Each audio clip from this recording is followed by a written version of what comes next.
Tuesday, February 28th marks Rare Disease Awareness Day, and for many, this day holds strong connections to their families and their friends. We're joined this morning by actor and producer Greg Grunberg, who personally has a close connection to this important day, to talk more about his involvement in spreading awareness. Good morning, Greg. Thanks so much for waking up with us. Oh, are you kidding me? I wouldn't be anywhere else. Thank you for having me. I appreciate it. We appreciate it, absolutely. So, tell us about your connection to this day. Sure. Our oldest son, Jake, has epilepsy, and he's 26. He's doing really well. But he's had it for many, many years, and any rare condition is misunderstood if you're not talking about it, and if you don't meet other caregivers and talk to them. And I've been advocating for, removing stigma associated with seizures and epilepsy for many years. And Jake is an example of someone who's living well with it.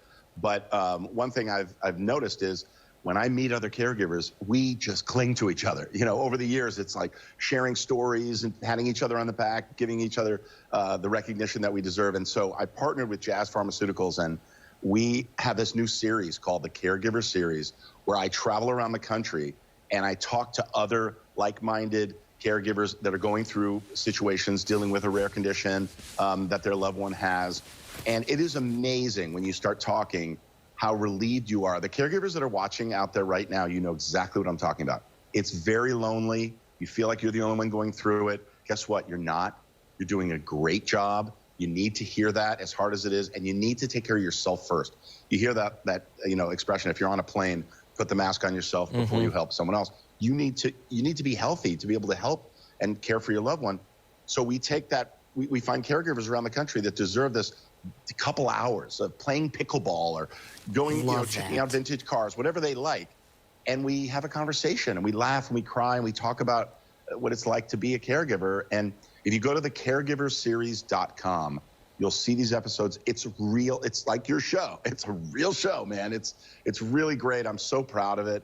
I've been lucky to be on these big movies and TV shows, and this is one that I'm producing, I'm starring in, and we've got such a great team, and the people are wonderful. It's a really fun, great, very informative series, and I think everyone can relate to it because we're all caregivers in one way or the other. What a response, first and foremost. And I love that conversation is so, it's focused on that. Conversation is key to any sort of change, especially when you want to end a stigma and make a connection with someone, a bond. That's absolutely fantastic. I want to know, what does your son think of all of this?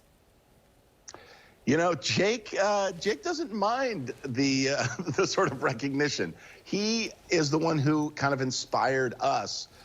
When he was 7, he started having seizures, and he was never afraid to talk about it. Somebody would ask him at school, or a teacher would talk to him. He always told them what to do in case you see me have a seizure.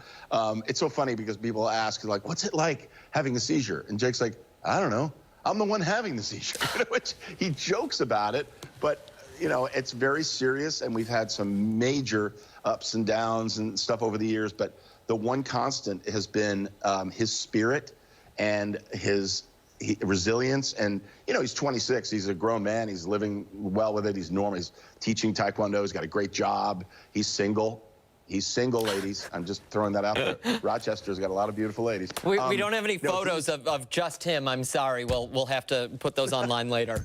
Okay. He's a young version, a better looking version of this right here. Come on. No, but Jake's just always inspired us in that, he doesn't bury his head in the sand. He's proud of everything. He says, I have epilepsy. Epilepsy doesn't have me. I have to imagine that. I'm sorry. Continue. Go ahead.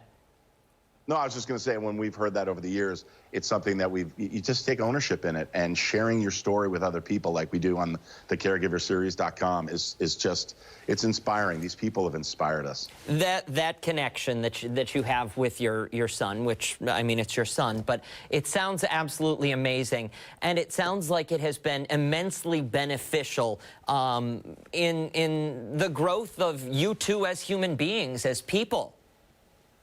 Yeah, without question, you've hit it on the head. I mean, we've learned, I always say that, I'm like, I learned so much more from all these caregivers and from my son that I'm getting more out of it. everybody says, oh, this is a great show. I love it so much. And I'm like, trust me, I'm getting more out of this than anybody. And yes, you know, we've opened this door and this dialogue for everyone, but it feels so good. It really does. I encourage everyone, whether you have a condition or not, you know someone or not, go to the caregiverseries.com.